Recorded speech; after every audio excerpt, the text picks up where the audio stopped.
ഞാൻ അഞ്ജലി പത്മ. ഞാൻ rose Sebastian. ഞാൻ രജു ആർ നായർ. ഞാൻ വിഷ്ണു. ഞാൻ കൃഷ്ണപ്രിയ. എൻ്റെ പേര് മീല. ഇത് എൻ്റെ 4ാമത്തെ IFFK ആണ്. അപ്പോൾ മുൻ വർഷങ്ങളിൽ നിന്നും വ്യത്യസ്തമായിട്ട് ഈ വർഷം ഉണ്ടായത് ഞാൻ ഈ ഒരു സിനിമ ടിക്കറ്റ് എന്ന ഈ ഒരു കൂട്ടായ്മയുടെ ഭാഗമായിരുന്നു എന്നുള്ളത് തന്നെയാണ്. അപ്പോൾ അതിൻ്റെ ഭാഗമായിട്ട് കുറച്ച് പുതിയ അനുഭവങ്ങളുണ്ടായി. പ്രധാനമായിട്ടും മുന്നേ ഒരു സിനിമയെ പറ്റി നമുക്കൊരു അഭിപ്രായം തോന്നുകയാണെങ്കിൽ ഉള്ളിൽ തന്നെ വയ്ക്കും, അല്ലെങ്കിൽ സുഹൃത്തുക്കളുമായിട്ട് പങ്കുവയ്ക്കും. പക്ഷേ ഈ വെബ് പോർട്ടൽ വഴി അതിനൊരു സ്പേസ് കിട്ടുകയാണ്. എനിക്കത് പ്രകടിപ്പിക്കാനായിട്ടൊരു സ്പേസ് കിട്ടി. മാത്രമല്ല കുറച്ചധികം സംവിധായകരായിട്ട് സംസാരിക്കാൻ പറ്റി. It has 2 effects. ഒന്നുകിൽ നിങ്ങളുടെ അഡ്മിറേഷൻ അത് കൂട്ടും, അല്ലെങ്കിൽ അവരോടുള്ള അഡ്മിറേഷൻ കുറയ്ക്കും. ഇപ്പോൾ ഈ IFFKയിൽ പ്രധാനമായിട്ടും എനിക്ക് സംസാരിക്കാൻ കഴിഞ്ഞത്, എടുത്തു പറയാനുള്ള ഒരു അനുഭവം എന്ന് പറയാനുള്ളത്, ഒന്ന് മനോജ് ഖാന എന്ന സംവിധായകനായിട്ടുള്ളൊരു സംഭാഷണം, പിന്നെ പോൾ കോക്സുമായിട്ടുള്ള സംഭാഷണം, പിന്നെ ഒരു ബംഗാളി ചിത്രത്തിൻ്റെ സംവിധായകനായ അമിതാഭ് ചക്രവർത്തി. വളരെ ഇൻട്രസ്റ്റിംഗ് ആയിട്ട് തോന്നിയൊരു കാര്യം, പോൾ കോക്സ് ജൂറി ചെയർമാനാണ് ഇത്തവണ. അദ്ദേഹമായിട്ട് ശശികുമാർ നടത്തിയ സംഭാഷണത്തിൽ, തുടർന്ന് ഞങ്ങൾക്ക് അനുവദിച്ച ഒരു സംഭാഷണത്തിലും അദ്ദേഹം എടുത്തു പറഞ്ഞൊരു കാര്യമുണ്ട്. ഇൻ്റലക്ച്വൽ പ്രോപ്പർട്ടി റൈറ്റ് അല്ലെങ്കിൽ കോപ്പി റൈറ്റ് എന്നൊരു ലീഗാലിറ്റിയിൽ ആൾ വിശ്വസിക്കുന്നില്ല എന്നുള്ളത്. ഇത്രയധികം ഈ കോപ്പി റൈറ്റിൽ ഇത്രയധികം ഫോക്കസ്ഡ് ആയിട്ടുള്ളൊരു മീഡിയത്തിൽ നിന്ന് ഒരാളങ്ങനെ സംസാരിക്കുക എന്നുള്ളത് വളരെ വ്യത്യസ്തമായിട്ട് എനിക്ക് തോന്നി. കാരണം ഇന്നൊരു ചെറിയൊരു ഡയലോഗ് മോഷ്ടിച്ചാൽ പോലും കോടതി കേസ്, ലക്ഷങ്ങളുടെയും കോടികളുടെയും കോടതി കേസുള്ളപ്പോൾ ഇത്രയും സോഷ്യലിസ്റ്റ് ആയിട്ടൊരു സ്റ്റാൻഡ് എടുത്ത ഒരു സംവിധായകൻ എന്നുള്ളത് വളരെ പുതുമയായിട്ട് തോന്നി, ബഹുമാനം തോന്നി ഒരുപാട്. മനോജ് ഖാന ചായില്യം എന്നൊരു സിനിമയാണ് സംവിധാനം ചെയ്തത്. സിനിമ തുടങ്ങിയപ്പോൾ I was very skeptic about it.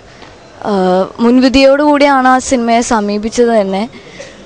ഒരുപക്ഷെ ഇന്നത്തെ മലയാളം സിനിമയുടെ ന്യൂ വേവ് എന്ന് പറയുന്ന സിനിമകൾക്കുള്ളൊരു റിഫൈൻമെൻറ്റ് ഒന്നും ഈ സിനിമയ്ക്കില്ല. ടെക്നിക്കലി വളരെ അമച്വറിഷാണ്. അതുകൊണ്ട് തന്നെ ഞാനിങ്ങനെ സിനിമയിലുടനീളം ഞാനിങ്ങനെ അതിൻ്റെ ഓരോ കുറവുകളും എടുത്ത് പറഞ്ഞുകൊണ്ടിരിക്കുകയായിരുന്നു അടുത്തിരിക്കുന്നവരോട്. പക്ഷെ സിനിമ അവസാനിക്കാറായപ്പോഴേക്കും, പിന്നെ അതും കഴിഞ്ഞ് സംവിധായകനുമായിട്ട് സംസാരിച്ചപ്പോഴേക്കാണ് ഈ സിനിമയുടെ തീമിൻ്റെ ഒരു പ്രസക്തി മനസ്സിലായത്.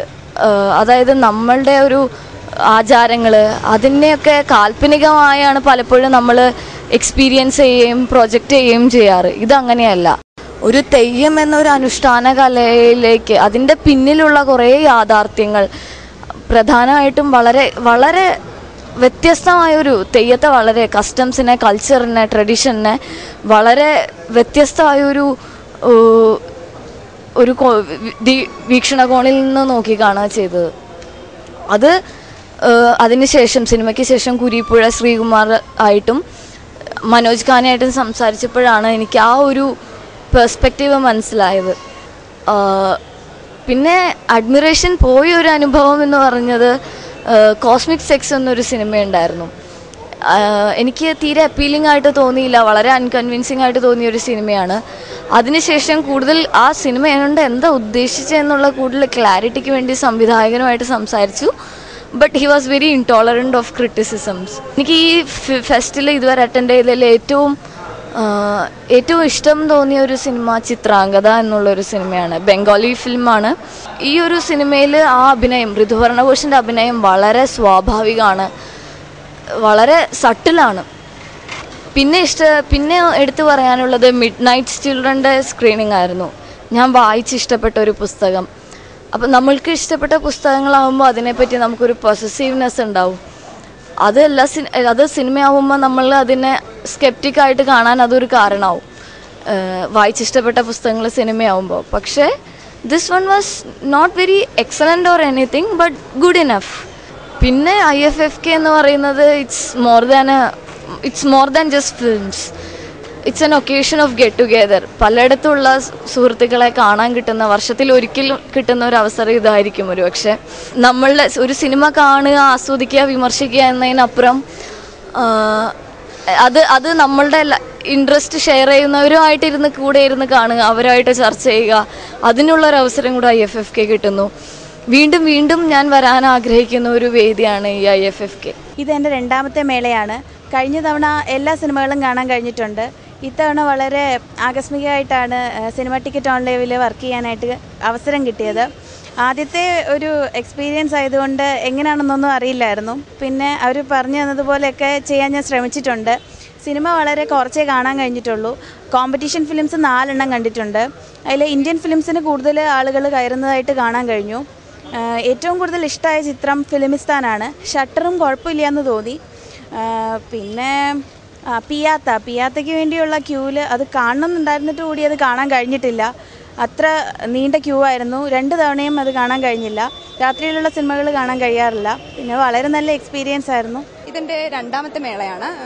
കഴിഞ്ഞ വർഷത്തെ മേളയിൽ നിന്ന് ഈ വർഷത്തെ മേളയുടെ പ്രത്യേകത എന്താണെന്ന് വെച്ച് കഴിഞ്ഞാൽ അതിപ്പോൾ ഇന്ത്യൻ സിനിമകൾക്ക് ഒരു കൂടുതൽ സ്വീകാര്യത കിട്ടിയ ഒരു ചലച്ചിത്ര മേളയാണ് ഇത് എന്ന് പറയാൻ പറ്റും.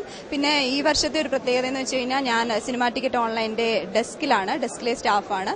എനിക്ക് കൂടുതൽ സിനിമകൾ കാണാൻ കഴിഞ്ഞിട്ടില്ല. എന്നിരുന്നാൽ തന്നെയും എനിക്ക് ഡയറക്റ്റായിട്ട് എല്ലാം ലൈവായിട്ട് ഞങ്ങൾ വെബ്കാസ്റ്റ് ചെയ്യുന്നത് കൊണ്ട് എല്ലാത്തിൻ്റെ ലൈവ് റിപ്പോർട്ട് എനിക്ക് കിട്ടുന്നുണ്ടായിരുന്നു. അതുകൊണ്ട് സിനിമകളുടെ ഒരു പ്രതികരണവും ഡെലിഗേറ്റ്സിന്റെ ഒരു പ്രതികരണവും എനിക്ക് അപ്പോൾ തന്നെ അറിയാൻ സാധിച്ചിട്ടുണ്ട്. അത് പ്രതികരണങ്ങളെല്ലാം തന്നെ വളരെ നല്ലതായിരുന്നു. വളരെ മികച്ച പ്രതികരണങ്ങളാണ് കിട്ടിയിരുന്നത്. അതേപോലെ തന്നെ എനിക്ക് മേളയെക്കുറിച്ചുള്ള അഭിപ്രായം വളരെ മികച്ചതാണെന്ന് തന്നെയാണ്. ഇത് എൻ്റെ ആദ്യത്തെ ഫിലിം ഫെസ്റ്റിവലാണ്. വളരെ നല്ലൊരു എക്സ്പീരിയൻസ് ആയിരുന്നു ഇത്. ഒത്തിരിയേറെ സിനിമകൾ കാണാൻ പറ്റി, പുതിയ ആൾക്കാരെ കണ്ടുമുട്ടാൻ പറ്റി. അതുമാത്രമല്ല, വളരെ ഇമ്പോർട്ടൻ്റ് ആയി സിനിമ ടിക്കറ്റ് ഓൺ ലൈവ് എന്നൊരു വെബ്സൈറ്റിന് വേണ്ടി ഞാൻ വർക്ക് ചെയ്യുന്നുണ്ട് ഇപ്പോൾ, കോണ്ടന്റ് റൈറ്റിംഗ്. അപ്പം അതിന്റെ ഭാഗമായി പല ഡയറക്ടേഴ്സിനെ മീറ്റ് ചെയ്യാൻ പറ്റി. ഈ സിനിമകൾക്ക് വേണ്ടി പ്രവർത്തിച്ച പല ആൾക്കാരെയും ഇതിന്റെ സംഘാടകരെയും ഒക്കെ മീറ്റ് ചെയ്യാൻ പറ്റി. വളരെ ഇമ്പോർട്ടൻ്റ് ആയി ജൂറി ചെയർമാൻ പോൾ കോക്സിനെ മീറ്റ് ചെയ്തു, പുള്ളിയുമായി സംസാരിച്ചു. പിന്നെ വളരെയധികം നല്ല സിനിമകൾ കണ്ടു. ഇവിടെ പുതുക്കിയ തിയേറ്ററുകൾ, പുതിയ ഹാളുകൾ, നല്ല ശബ്ദത്തിൽ നല്ല സിനിമകൾ കാണാൻ പറ്റി.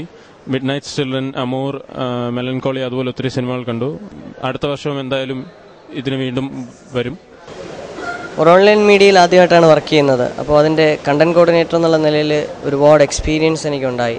പ്രത്യേകിച്ചും റിപ്പോർട്ടേഴ്സിനെ കോർഡിനേറ്റ് ചെയ്യുക, ഇൻ്റർവ്യൂസ് എടുക്കുക, അതുപോലെ തന്നെ ക്യാമറയുടെ ടെക്നിക്കൽ വശങ്ങൾ പഠിക്കുക, എഡിറ്റിംഗ് സെക്ഷനിൽ പഠിക്കുക. അപ്പോൾ മേളയിൽ ഒരാഴ്ചത്തെ മേളയ്ക്കകത്ത് ഒരുപാട് എക്സ്പീരിയൻസ്. സിനിമകൾ കാണാനുള്ള സമയം കിട്ടിയില്ലെങ്കിൽ പോലും ഒത്തിരി എക്സ്പീരിയൻസ് അതിൽ നിന്നുണ്ടായി എന്നോണം പറയാം. തിയേറ്ററിന് പുറത്തുള്ള ഓരോ മൊമെൻറ്റും നന്നായിട്ട് എൻജോയ് ചെയ്യാൻ പറ്റി. അതുപോലെ തന്നെ അപ്പോഴപ്പോഴുള്ള ഓരോ ന്യൂസും ഇൻ്റർവ്യൂസും എല്ലാം തന്നെ ചാനലിന് വേണ്ടിയിട്ട് എത്തിക്കാൻ സാധിച്ചു എന്നുള്ളത് വളരെ ആത്മാർത്ഥമായി തന്നെ എനിക്ക് പറയാൻ കഴിയുന്നുണ്ട്. അതുപോലെ തന്നെ അതൊക്കെ അതായത് ഇത്രയും വലിയ ആൾക്കാർ, ഇന്ത്യയിലും ലോകത്തിലും തന്നെ അറിയപ്പെടുന്ന ഒത്തിരി ആൾക്കാരുടെ ആയിട്ടുള്ള ഇൻ്റർവ്യൂസും ഇൻകോൺവെർസേഷനും ഒക്കെ കാണാൻ പറ്റി എന്നുള്ളത് തന്നെയാണ് വലിയൊരു ഭാഗ്യമായിട്ട് കരുതുന്നു. ഒറ്റയ്ക്കെന്നുള്ള രീതിക്കായിരുന്നില്ല, ഒരു മാസമായിട്ടുള്ള വർക്ക് തന്നെയായിരുന്നു. ഒരു കൂട്ടായ്മ തന്നെയാണ് ഇതിനകത്ത് ഏറ്റവും കൂടുതൽ എനിക്ക് തോന്നിയിട്ടുള്ളത്. സോഷ്യൽ മീഡിയയിൽ വർക്ക് ചെയ്തതിൻ്റെ ആദ്യത്തെ എക്സ്പീരിയൻസ് ഉള്ള നിലയിൽ വളരെ നല്ലൊരു എക്സ്പീരിയൻസ് തന്നെയാണ് ഇതിൽ നിന്ന് എനിക്ക് കിട്ടിയത്. ടെൻഷൻ പിടിച്ച ജോലിയാണെങ്കിൽ പോലും ആ ടെൻഷൻ ഞാൻ എൻജോയ് ചെയ്യുന്നു, നന്നായിട്ട് ഞാൻ എൻജോയ് ചെയ്തു. ഈ പ്രാവശ്യത്തെ ഫിലിം ഫെസ്റ്റിവലിനെ കുറിച്ച് പറയുകയാണെങ്കിൽ അതിൻ്റെ ഏറ്റവും വലിയ ആകർഷണം നല്ല തിയേറ്ററുകളിലിരുന്ന് നല്ല സിനിമകൾ കാണാൻ പറ്റി എന്നുള്ളത് തന്നെയാണ്. അപ്പം മൊത്തത്തിൽ സിനിമ ടിക്കറ്റ് എന്ന് പറയുന്ന ഈ ഓൺലൈൻ വെബ്സൈറ്റിൽ, ഈ വെബ് പോർട്ടലിൽ ഇതിൽ ഇൻകോർപ്പറേറ്റ് ചെയ്യാൻ പറ്റിയത് തന്നെ നല്ലൊരു അനുഭവമായിട്ട് ഞാൻ കരുതുന്നത്. എനിഹാവ് എല്ലാവർക്കും നന്ദി, താങ്ക് യു.